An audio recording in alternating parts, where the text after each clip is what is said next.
26 ستمبر 2001 کے دن 9/11 کے تقریباً 2 ہفتے بعد صدر بش نے اس وقت کے وزیر دفاع ڈونلڈ رمزفیلڈ کو کہا کہ عراق کے لیے جنگی منصوبے تیار کر دیے جائیں۔ مختلف جائزوں کے مطابق عراق کی جنگ میں آج تک 1 لاکھ سے زیادہ افراد ہلاک ہو چکے ہیں۔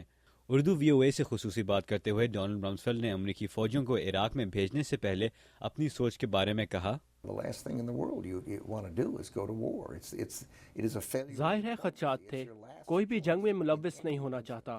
جنگ ایک بدترین راستہ ہے، جنگ کا مطلب ہے سفارتکاری کی ناکامی۔ لیکن 90 کی دہائی سے عراق میں حکومت کی تبدیلی امریکی حکومت کی پالیسی تھی۔ یہ ایک ڈیموکریٹک کانگریس کا بل تھا جس کی منظوری صدر بل کلنٹن نے دی، جو خود بھی ایک ڈیموکریٹ تھے۔ تو صدر بش نے کوئی نئی پالیسی نہیں بنائی، صرف یہ فیصلہ کیا کہ ہم اس پالیسی پر عمل کریں گے۔ جنگ سے پہلے عراق میں کارروائی کرنے کی بڑی وجہ صدام حسین کے پاس بڑے پیمانے پر تباہی پھیلانے والے ہتھیار بتائے جاتے تھے۔ عراق اور ایران کی جنگ کے دوران اور عراق میں موجود کردوں کے خلاف صدام حسین نے ایسے ہتھیار یقیناً استعمال کیے تھے، لیکن 2003 میں عراق میں جانے کے بعد بھی امریکہ کو ایسے ہتھیار نہیں ملے۔ صدر بش کی انتظامیہ پر یہ تنقید کی جاتی ہے کہ وہ ان ہتھیاروں کے بارے میں غلط نتیجے پر پہنچے، لیکن ڈونلڈ رمزفیلڈ کا کہنا ہے کہ جنگ سے پہلے انہیں پورا یقین تھا کہ وہ ہتھیار عراق میں موجود تھے۔ ہاں، انتظامیہ میں ہم سب مان گئے تھے کہ عراق میں یہ ہتھیار موجود ہیں۔ کانگریس میں ڈیموکریٹس کا بھی یہی خیال تھا، CIA کو بھی اس کا یقین تھا اور کولن پاول کو بھی، جو خفیہ معلومات سمجھنے میں بہت تجربہ کار عہدیدار تھے۔ اس لیے انہوں نے اقوام متحدہ کے سامنے وہ پریزنٹیشن دی جس میں ان کے خیال میں تمام معلومات صحیح تھیں۔ لیکن ڈونلڈ رمزفیلڈ اس بات سے متفق ہیں کہ بش انتظامیہ نے بڑے پیمانے پر تباہی پھیلانے والے ہتھیار پر ضرورت سے زیادہ توجہ دی۔ کانگریس نے جب عراق میں حکومت بدلنے کا بل پاس کیا، اس میں عراقی حکومت کے خلاف کئی الزامات تھے۔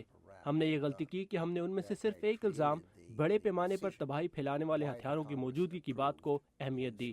جب یہ ظاہر ہوا کہ عراق میں اس وقت یہ ہتھیار موجود نہیں تھے، ہماری اور پوری جنگ کی ساکھ پر سوالات اٹھنے شروع ہو گئے۔ بش انتظامیہ پر یہ بھی تنقید کی جاتی ہے کہ عراق جنگ 11 ستمبر کے بدلے میں لڑی گئی، حالانکہ صدام حسین اور القاعدہ کا کوئی قریبی تعلق ثابت نہیں ہوا۔ ہم نے ڈونلڈ رمزفیلڈ سے پوچھا کہ اگر 11 ستمبر نہ ہوتا تو کیا عراق میں جنگ ہوتی؟ میں کچھ نہیں کہہ سکتا۔ بش انتظامیہ کے شروع کے دنوں میں میں نے نیشنل سیکیورٹی کونسل کو ایک نوٹ بھیجا کہ ہمیں عراق کی پالیسی پر غور کرنا چاہیے۔ میں نے کہا ہمیں تمام راستے دیکھنے چاہیے، شاید صدام حسین کے ساتھ کوئی سمجھوتا بھی ہو سکتا ہے۔ اس کے بعد 11 ستمبر ہوا۔ بش انتظامیہ کے بارے میں کہا جاتا ہے کہ افغانستان اور عراق میں امریکی فوجی کارروائی کر کے انہوں نے مسلمان دنیا اور امریکہ کے درمیان کافی غلط فہمیاں پیدا کیں۔ اس بارے میں انہوں نے کہا، افغانستان کی عوام کی صورتحال آج بہتر ہے، خطے کی صورتحال آج بہتر ہے، اور عراق کی عوام کی صورتحال بہت بہتر ہے، خاص طور پر کیونکہ صدام حسین سے انہیں چھٹکارا مل گیا اور امریکی عوام بھی پہلے سے زیادہ محفوظ ہیں۔